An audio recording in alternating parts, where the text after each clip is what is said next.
Et bonsoir, bonjour, selon le moment où vous nous écoutez. Bienvenue sur The Trick Play Podcast avec le podcast spécial Group of Five et une semaine chargée en informations, chargée en défaites et en victoires. Chargé en changement aussi dans la course à ce fameux spot du Group of Five. Ça y est, il reste plus que 3 matchs maintenant après cette semaine. Les courses au final de conférence se resserrent, certaines équipes ne peuvent plus se qualifier, d'autres commencent à sérieusement mettre la main sur un des deux billets pour la finale de leur conférence respective.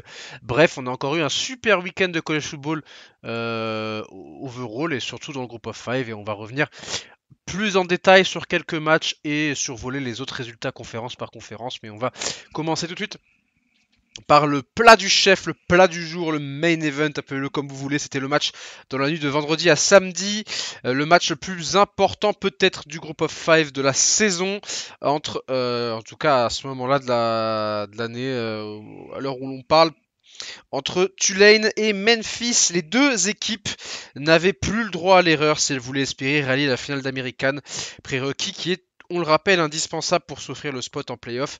Les Tigers venaient de se rassurer en remportant 2 victoires de suite face à South Florida. Donc là, c'était vraiment le gros ouf de soulagement du côté de Memphis. Puis face à Rice, après avoir tombé il y a 3 semaines face à UAB. Et Tulane, Tulane était tombé la semaine dernière à UTSA. Retzlaff, leur quarterback, étant même bench en cours de match. Donc on avait deux équipes qui étaient les favorites pour la finale de conférence avant la saison. Il y a South Florida, North Texas, Navy qui se sont rajoutés à la discussion très très fortement. On a deux équipes qui tout allait bien. On se disait, allez, on va se régler le 8 novembre, enfin le 7 novembre du coup, pour savoir qui de nous deux va prendre l'avantage sur l'autre pour la course. Sauf que d'un simple match de qui va juste mettre une petite balle dans le pied à l'autre, c'est de passer à un match à qui va mettre une balle dans la tête à l'autre, parce que bah ils se sont tous les deux déjà mis une balle dans le pied, et en gros c'était vraiment malheur au perdant dans ce match-là, parce que le perdant se serait retrouvé à 2 défaites, le tiebreaker mort face à l'autre équipe, face à l'autre. Donc autant dire que le perdant bah voyait ses chances d'aller en playoff, hein, déjà d'aller en finale de conférence, être très mince, et donc de ce fait par réaction d'aller en playoff également. D'un côté, donc, on avait un Retzlaff qui devait se reprendre après la débâcle à San Antonio, et le quarterback de Memphis, Brennan Lewis, était lui en game time decision. Il a joué le match, mais ça a été la grosse question côté Memphis tout le match, et le résultat, ça a été une victoire de Tulane, 38-32. Les Tigers sont vraiment tombés sur un très très grand Retzlaff et une excellente défense de Tulane. Tulane qui les ont étouffés au sol notamment. Euh, et sur les lignes. Grosse domination de la Green Wave dans ces deux compartiments. Contrairement au match contre South Florida pour Memphis, mais contre South Florida, Memphis avait pu courir, avait pu provoquer un turnover, avait pu un petit peu plus contrôler la cloque. Cette fois-ci, en fait, ils n'ont pas réussi à arrêter une très bonne attaque aérienne de Tulane, et dans le même temps, ils n'ont pas pu développer leur jeu de course. Donc ça a été compliqué pour Memphis, qui a en fait mis énormément de temps à se mettre dans son match. Le début du match a été vraiment explosif, hein. Tulane qui marque dès son tout premier play en attaque. Memphis qui réagit. Memphis qui réagit, qui égalise, mais Tulane qui a vraiment le match en main. Et puis il y a eu ce deuxième quart-temps complètement à sens unique, avec un 21-10 dans le deuxième quart-temps pour Tulane. Tulane qui se retrouve à la mi-temps 35-17. Donc une belle avance à ce moment-là. 3 touchdowns dans le quatrième quart-temps, dans le deuxième quart-temps. La Green Wave qui a vraiment déferlé sur le Liberty Bowl avec un Jack Retzlaff qui était vraiment on point, qui termine d'ailleurs avec une très belle fiche de 332 yards, 3 TD et 0 interception, sachant qu'il fait quasiment les 3 quarts de ses stats sur la première mi-temps. Alors que de l'autre côté, Brennan Lewis a mis plus de temps à se mettre en route. Ça a été plus compliqué, pas aidé par un jeu au sol très stoppé, pas aidé par une ligne offensive qui a encaissé 6 sacs également dans le match. Donc ça a été pas facile pour cette équipe de Memphis, qui a fait en revanche une bien meilleure deuxième mi-temps. Ils vont encaisser un field goal au troisième quart-temps, et puis derrière Memphis qui va un petit peu entamer la révolte, mais une révolte un peu tardive. Memphis va échouer à 6 points finalement. 2 touchdowns pour démarrer le dernier quart-temps, une conversion à 2 points qui a été tentée sur l'un des 2 touchdowns en fait, pour faire en sorte que le prochain TD, le troisième, suffise à remporter le match, mais ce prochain TD, en fait, il n'est jamais arrivé. On a eu une interception de Brennan Lewis et en plus sur l'interception, il se blesse. Et derrière, son remplaçant, Harrington Maiden, a eu un dernier drive. Il a quand même eu un dernier drive pour l'emporter, mais ça a été trop court pour Memphis qui se fait stopper turnover on downs. Globalement, qui se fait stopper sur les 35 de Tulane, un 4ème et 8. Et la passe incomplète pour Braham Jr. Braham Jr., le pauvre Braham Jr., c'est tout le temps lui qu'on envoie au charbon à la réception dans les fins de match chaudes. Ça leur avait réussi contre South Florida, ça leur avait pas réussi contre UAB, ça ne leur arrive pas à nouveau, ça ne réussit pas à nouveau face à Tulane, et puis derrière Tulane qui récupère la balle, il reste 2 minutes et qui a tranquillement tué le chrono avec une course de Jack Redslav de 10 yards pour éteindre les espoirs des Tigers. Et donc Tulane qui, c'est la douche froide, qui inflige une douche froide aux Tigers. Les Tigers, deuxième défaite de la saison pour eux, deuxième défaite en américaine, qui fait que ils sont quasiment out de la course à la finale de conférence. Ils ont encore un petit espoir, mais honnêtement, cet espoir est très mince. Et déjà, si ton espoir d'aller en finale de conférence est mince, autant dire que ton espoir d'aller en playoff l'est tout autant. Memphis a perdu gros dans ce match, a perdu gros en fait sur ces 3 premiers quarts-temps où ils ont vraiment été dominés sur les lignes, dominés sur le jeu de course de leur côté en attaque, et puis dominés en défense le jeu à la passe de Jack Retzlaff qui a notamment trouvé tous ses receveurs. Bryce Bohannon 101 yards, 4 réceptions, Chase Preston 85 yards, 2 TD, Anthony Brown Stevens 69 yards, 1 TD, bref, Retzlaff s'est régalé, 16 sur 23, 332 yards, 3 TD, 0 interception. L'autre côté, Lewis c'est 29 sur 34, 317 yards, 2 TD, une interception qui a fait également très mal puisqu'il se blesse, il était déjà blessé avant le match, il était en game time decision, il a joué, on a vu que c'était quand même compliqué, il n'avait pas la même mobilité que d'habitude, et il s'est fait souvent sac. Et derrière, le dernier sac, il lance la balle, donc c'est pas vraiment un sac, mais derrière il se fait intercepter. Ça a été le choc de trop. Dommage parce que Braham Jr. fait encore un match à plus de 100 yards du côté des receveurs de Memphis, mais c'est vraiment le jeu au sol qui n'a pas été incroyable. Donc voilà pour cette équipe de Memphis qui a perdu gros, et Tulane qui reste en vie dans cette très grosse confrontation. S'il y a une équipe par contre qui elle est également à 2 défaites mais qui n'a pas grand chose à craindre en ce moment, c'est bien South Florida. South Florida qui a roulé sur UTSA, victoire 55-23. Et quand je dis rouler, le score est là. Honnêtement, encore un match de malade de Byron Brown avec 239 yards à la passe, 14 sur 15 à la passe pour Byron Brown, 2 TD, et au sol 9 portées, 109 yards et 1 TD. Bref, Brown qui fait un match presque parfait, notamment avec son receveur Singleton, 4 réceptions, 122 yards et 2 TD. Le joueur a été explosif sur ses big plays. Défense agressive, Bulls Dozer au poste de QB, c'est un peu la recette pour USC qui démolit ses adversaires en défense. Ça a été pas le cas face à Memphis parce que Memphis ça leur a vraiment offert un vrai défi physique sur les lignes, mais là UTSA n'a pas été de taille. Les Roadrunners sortaient pourtant d'une très grosse performance contre Tulane, notamment le quarterback Colt McCown, mais voilà, Colt McCown en plus qui a été impuissant, qui a même été bench à la mi-temps pour Braden Sullivan sans Brennan Sullivan. Attends, c'est vraiment Brennan Sullivan? Attendez, je vais vérifier parce que. Pardon, pour Brandon Tennyson, excusez-moi. Brandon Tennyson. Brennan Sullivan, c'est le backup de Retzlaff à Tulane. Pour Brandon Tennyson, et ouais, Owen McCown, ça a été très compliqué pour lui. Bench à la mi-temps, mais ça n'a pas changé grand-chose honnêtement. Et voilà, UTSA qui n'a pas pu confirmer sa victoire face à Tulane, qui perd donc face à South Florida, qui n'est plus qu'à 2 défaites de ne pas aller en bowl, donc il va falloir gagner les 2 des 3 prochains matchs pour aller en bowl. South Florida reste dans le coup, 55-23, notamment très gros deuxième quart-temps, et franchement, cette équipe de South Florida est toujours dans le coup. Army qui s'en sort d'un petit point contre Temple, gardant un espoir de voir les balls. Pour Temple, bah, il reste encore cette victoire à valider. Il restera 2 matchs pour eux. Pour Army, aussi un petit match à gagner sur les 3 derniers qui restent. Army qui a fait du Army, hein, vraiment dans le texte. Très gros jeu de course, très gros contrôle de la clock. 255 yards seulement, mais 37 minutes de temps de possession. Temple s'est cassé les dents sur la défense des Black Knights et n'a pas réussi à stopper le jeu de course des Black Knights. Army qui a fait un drive final d'une beauté absolue pour les amateurs du run game. 18 jeux, 9 minutes 53, 53 yards. Pas de points marqués, mais juste de quoi maintenir l'avance de un petit point. Enfin, vraiment, c'est une folie. Genre, les mecs ont récupéré la balle à 9,53 de la fin du match avec un point d'avance. Tu te dis, Temple va réussir à la récupérer, cette balle. Bah non, 18 jeux, 53 yards. Fin du match, merci, au revoir. Temple rate l'occasion de se qualifier pour la Bowl Season, mais ils auront encore 2 opportunités. Et pour Army, bah voilà, eux aussi, ils en auront 3 pour valider la qualification en Bowl. On va parler de la dernière académie militaire de l'Américaine avec Navy, qui n'a pas existé à South Bend et qui encaisse une deuxième défaite de rang. La finale de conférence est toujours dans les clous parce que c'était un match hors conférence, mais le CFP s'éloigne grandement.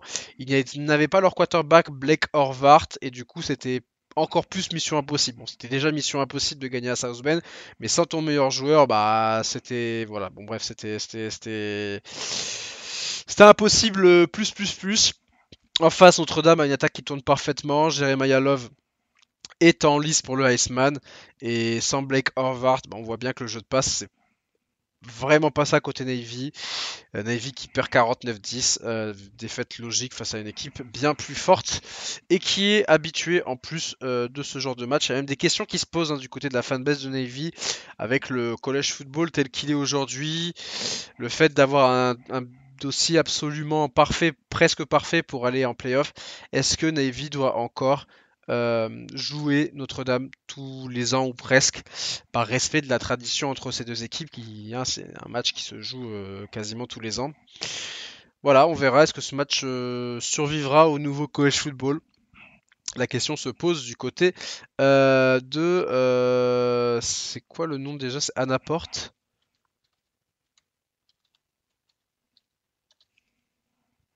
C'est quoi le nom de...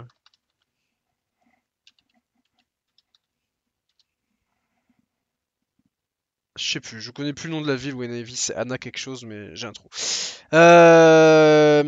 Ensuite, Rice qui l'emporte 24-17 face à UAB, qui n'est plus qu'à une victoire d'un bowl. Florida Atlantic, victoire 40-21 face à Tulsa. Tulsa qui n'a plus gagné depuis sa victoire face à Oklahoma State. Et enfin East Carolina toujours en lice pour une finale de conférence, victoire 48-22 face à Charlotte. Ils sont en 4 ans en American, ils sont toujours dans le coup pour aller en finale. Grosse efficacité offensive pour les Pirates, notamment en début de match. Les Pirates qui sont une des meilleures attaques de l'American et qui ont encore leur mot à dire dans cette conférence et largement. On passe maintenant à la Pac-12 très rapidement avec un match qui est entre Oregon State et Sam Houston. Oregon State qui aurait pu remporter une deuxième victoire de suite pour la première fois de la saison en accueillant Sam Houston qui n'avait toujours pas gagné. Mais les Beavers ont décidé d'être généreux, c'était Noël avant l'heure et ils offrent leur première victoire de la saison aux Bearcats. Et quand je dis qu'ils offrent la victoire, c'est vraiment ça.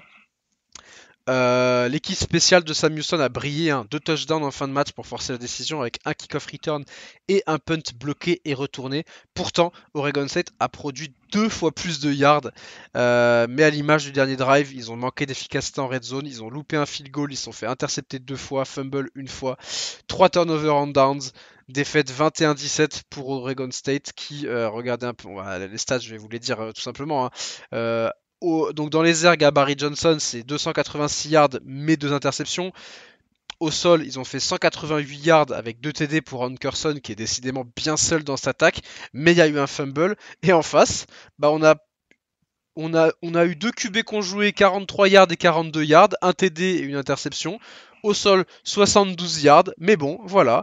On les a stoppés plusieurs fois en red zone. Il y a eu un field goal raté, des turnovers. En équipe spéciale, on a marqué 14 points. Et bah, ça suffit pour remporter le match. 21-17, premier match de la saison remporté par Sam Houston. Et pour Oregon State, clairement, ça commence à faire pitié. Le cauchemar continue à Corvallis, même si l'espoir de gagner la Pac-12 est encore en vie, puisqu'il suffit d'une victoire à Washington State et Et Oregon State remportera la Pac-12 pour la deuxième année de suite en ayant un bilan actuel de 2 victoires pour 8 défaites. Bref, ils peuvent remporter la Pac-12 avec un bilan de 3-9, mais ça va être très drôle, ça en trivia dans quelques années. Mais bon, on passe à la Mountain West avec une très très grosse surprise. Je vous disais que San Diego State était était une des meilleures défenses du pays, la meilleure défense en Comp of 5 avec moins de 10 points encaissés par match, qui restait sur une série de matchs absolument incroyable en défense. Il se déplaçait à Hawaï dans un match vraiment la fin du slate, et ils ont perdu 38-6 face à Hawaï, face à Micah Alerado. Ils se sont fait ouvrir au sol. Enfin, ouvrir dans les airs, pardon, excusez-moi. Le duo Jackson Harris, Micah Alerado a fonctionné à plein régime. Pourtant, San Diego State avait intercepté Alerado sur le premier drive, avait marqué un field goal derrière. Donc on se disait, voilà, San Diego State, voilà, ça commence bien, ils interceptent déjà, ils marquent des points, encore un match où ils vont super bien défendre et bien contrôler la cloque en courant. Et bah ça n'a pas été le cas parce que derrière ils ont pris la marée. Micah Alerado, donc interception dès le premier jeu, derrière il finit avec 256 yards et 3 TD. Le jeu au sol a été bon aussi de la part d'Hawaï. Hawaï qui a vraiment regardé dans les yeux San Diego State au niveau du jeu au sol. Et la défense d'Hawaï, ça il faut en parler, a été très très bonne également. 4 turnovers provoqués par la défense d'Hawaï. Donc San Diego State qui a été obligé de sortir de ses habitudes parce qu'ils étaient obligés de courir après le score, donc ils devaient lancer beaucoup plus. Et donc bah voilà, ils perdent de 38-6, très très lourde défaite qui va peser dans la course au College Football Playoff. Hawaï va peut-être pouvoir s'inviter dans la course à la finale de conférence, et du côté de San Diego State, bah, on a cramé un joker, alors qu'il y a Boise State qui se ramène ce week-end. Donc défaite qui ne fait pas plaisir du côté de San Diego State, qui s'était appuyé sur sa très très grosse défense pour bâtir son bilan de 7 victoires et une défaite. Bah voilà, c'est la deuxième défaite des Aztecs de la saison, et c'est peut-être la défaite qui, au moment de décerner la place en playoff aux vainqueurs de conférence, pourrait leur desservir si jamais ils arrivent à aller au bout en Mountain West. Les autres résultats avec Utah State qui n'est plus qu'à une victoire des Bowls, victoire 51-14 face à une équipe de Nevada qui est vide, complètement vide, il faut quand même le dire. Air Force qui l'emporte 26-16 dans un vrai affrontement de style face à San Jose State. 2 interceptions pour Eggett, voilà, la air raid de San Jose State qui a été stoppée, et le jeu à la course de Air Force qui a été excellent.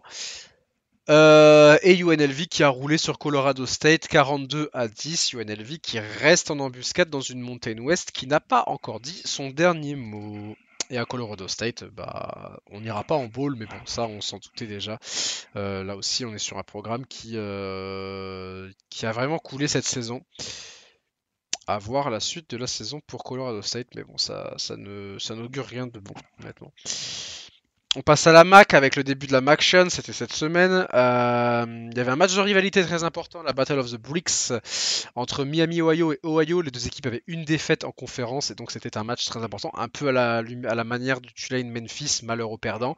Et ce sont les Bobcats qui l'ont remporté. Ils se sont remis à leur running back Sie Bangura, auteur d'un très bon match et auteur des 2 TD décisifs.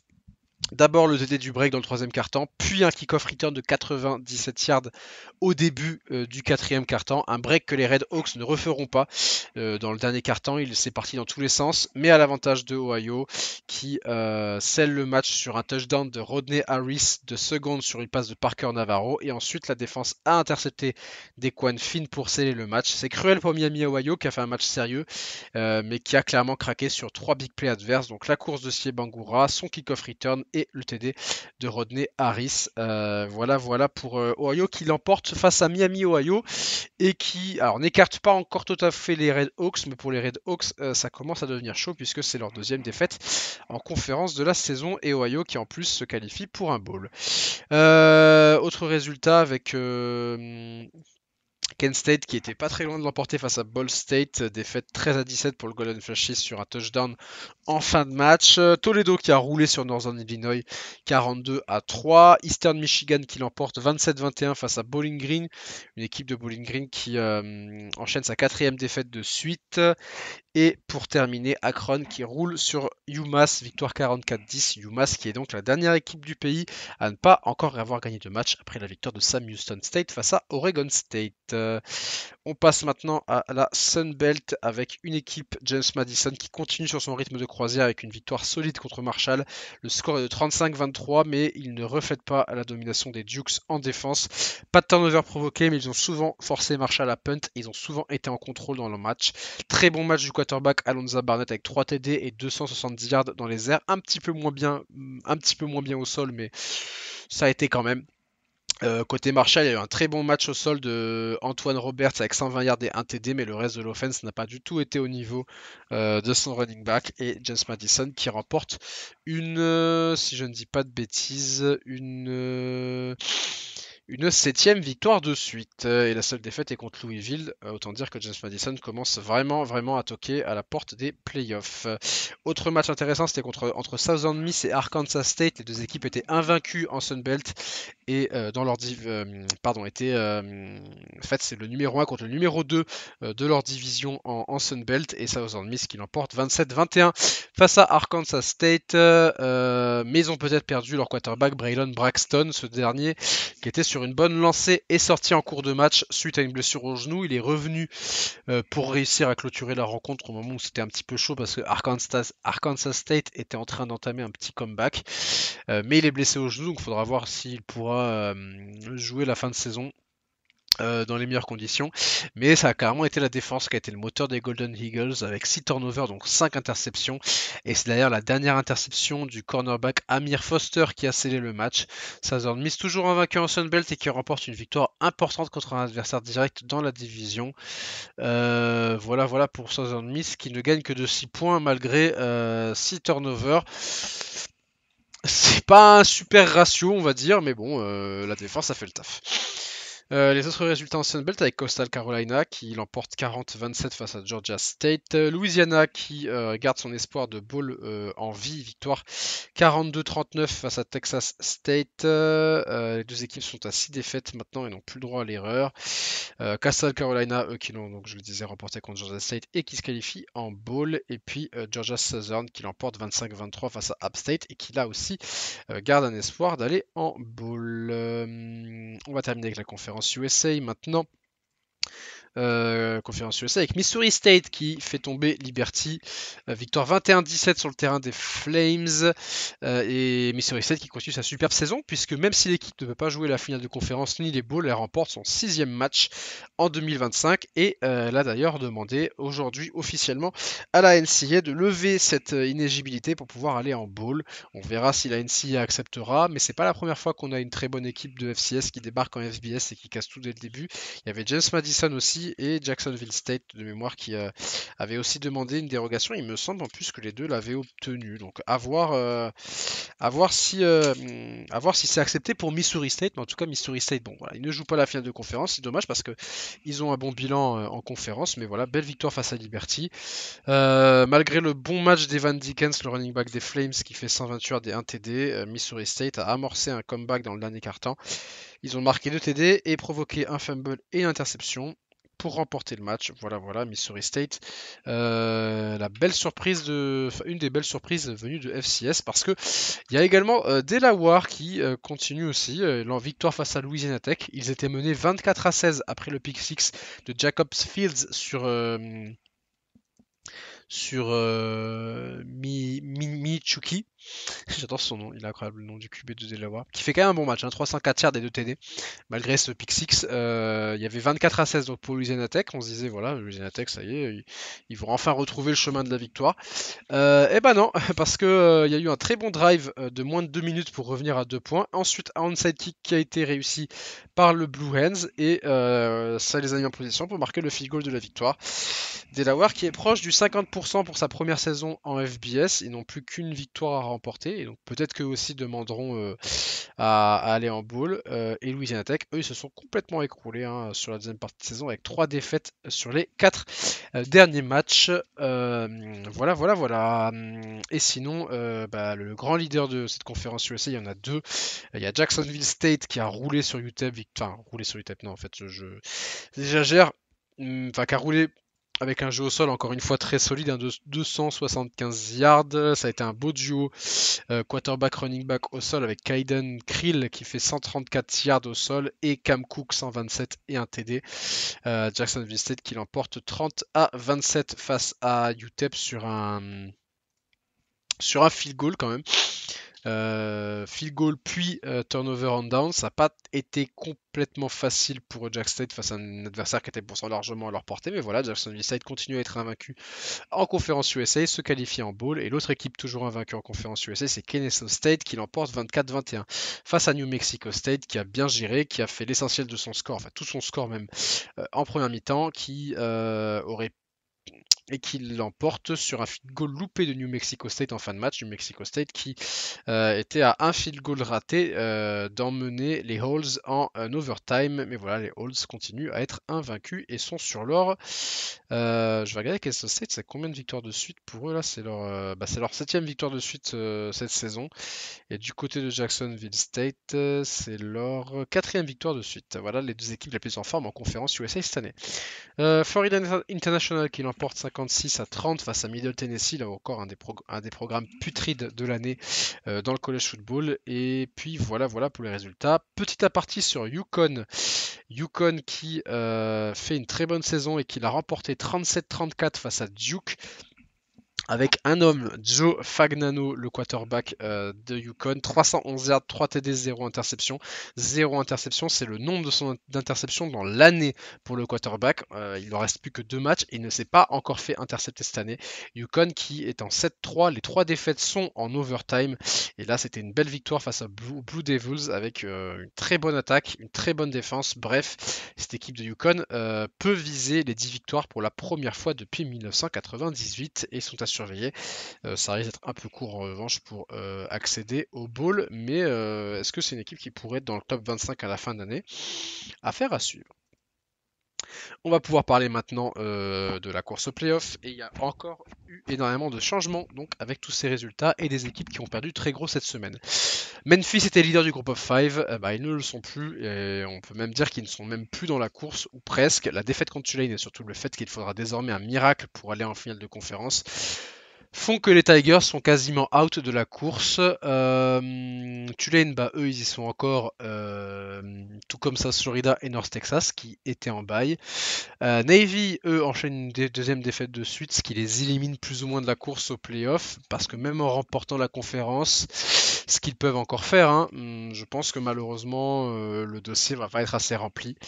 Et je pense que même les autres conférences vont même supporter Navy, en fait. Je pense qu'elles vont toutes supporter Navy pour que ce soit Navy qui remporte l'American, et donc du coup, euh, avoir un meilleur dossier que le vainqueur de l'American. Il n'y a que Navy en fait qui peut avoir en tant que champion de conférence d'American, avoir un plus mauvais dossier que les autres. Mais bon, il y a quand même une équipe qu'il faut parler, c'est James Madison. James Madison qui est le grand gagnant du week-end, qui n'a qu'une défaite et qui est vraiment en train de dominer sa conférence, qui est en train de voir tous les autres s'entretuer et donc qui, pour moi, n'est pas encore le front-runner de la course parce que je vais vous dire le classement derrière, mais qui est quand même bien placé pour revendiquer cette place en playoff en fin de saison. San Diego State a aussi perdu gros. Ils sont encore en course pour la finale, mais la défaite à Hawaii va faire tâche. Et c'est pour ça que je ne les drop pas encore entièrement du classement, mais ils ont fait une belle chute. D'ailleurs au niveau de la People, parce que ce podcast n'est pas enregistré, est enregistré avant la sortie du classement du comité. Il y a deux équipes du groupe of 5 qui sont classées, James Madison en 24 et South Florida en 25. Voilà pour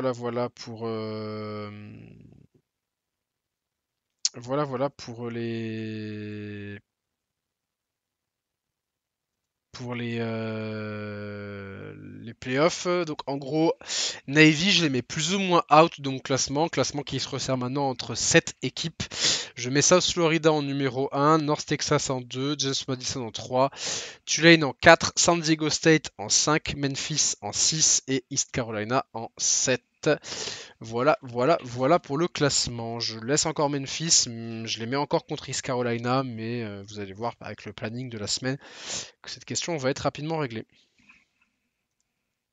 Les matchs à suivre du coup pour cette semaine. Alors le podcast sera sûrement diffusé après ce match-là, mais mercredi, dans la nuit de mardi à mercredi à 2h du matin, Ohio qui se déplace à Western Michigan. Les deux équipes n'ont qu'une défaite en MAC et ça va être un match très important pour la qualification en finale de conférence. Jeudi à 1h, Toledo qui se déplace à Miami, Ohio. Je vais voir si c'est pas un match de rivalité d'ailleurs ça, parce que c'est deux équipes de l'Ohio. C'est pas considéré comme une rivalité. Mais bon, voilà, match important aussi, parce que c'est deux équipes qui sont en haut de la MAC. Le perdant sera out, le gagnant aura encore un espoir. Vendredi à 1h30, Troy qui se déplace à Old Dominion. Là encore, c'est un match intéressant dans la course pour la finale de conférence, même si les deux équipes commencent un petit peu à être loin. Samedi 18h, South Florida à Navy. Match très important entre deux équipes qui n'ont qu'une défaite en américaine. South Florida qui peut vraiment dégager Navy une bonne fois pour toutes des discussions pour la finale de conférence. Mais attention, Navy qui peut aussi mettre South Florida. En gros, malheureux vaincu. Hein. C'est un peu comme le Tulane Memphis. Le perdant aura deux défaites et aura plus beaucoup de chances d'aller en finale. Samedi à 21h30, App State qui se déplace à James Madison. On va voir du coup James Madison si James Madison enchaîne. Et Texas State qui se déplace à Southern Miss. Texas State fait une mauvaise saison, mais Texas State a vraiment la gueule à pouvoir aller gagner à Southern Miss et mettre fin à la saison invaincue en conférence des Golden Eagles. Samedi à 22h, Memphis qui se déplace à East Carolina. Là, ça va être un match très intéressant. Est-ce que Memphis peut encore être en vie après ce match-là, ou est-ce que ce sera East Carolina qui sera out? En tout cas, un match intéressant à 22h samedi. Dimanche à 2h, Kennesaw State contre Jacksonville State, les deux équipes invaincues de la conférence USA, donc Kennesaw State et Jax State qui s'affrontent. Le perdant ne sera pas out, mais en gros, le gagnant sera quasiment qualifié pour la finale de conférence. Et puis dimanche à 4h30, Boise State à San Diego State. San Diego State qui va défendre sa place en finale face à Boise State. Match très important, là encore, entre deux des meilleures équipes de la Mountain West. Voilà pour cet épisode. Merci à vous de m'avoir écouté. Et on se retrouve la semaine prochaine. Il reste plus que 3 semaines. Vous commencez à le voir. Il y a des matchs très intéressants pour les accès finales de conférence qui s'enchaînent. Le classement va encore se réduire pour la semaine prochaine. Mardi prochain pour le prochain podcast, le classement va encore se réduire. Et on va aussi commencer à vous mettre les scénarios potentiels pour les finales de conférence parce qu'il restera plus que 2 matchs. Donc on y verra plus clair. Ciao tout le monde et à la prochaine. Et merci de m'avoir écouté. Ciao. Et prenez soin de vous surtout, c'est important.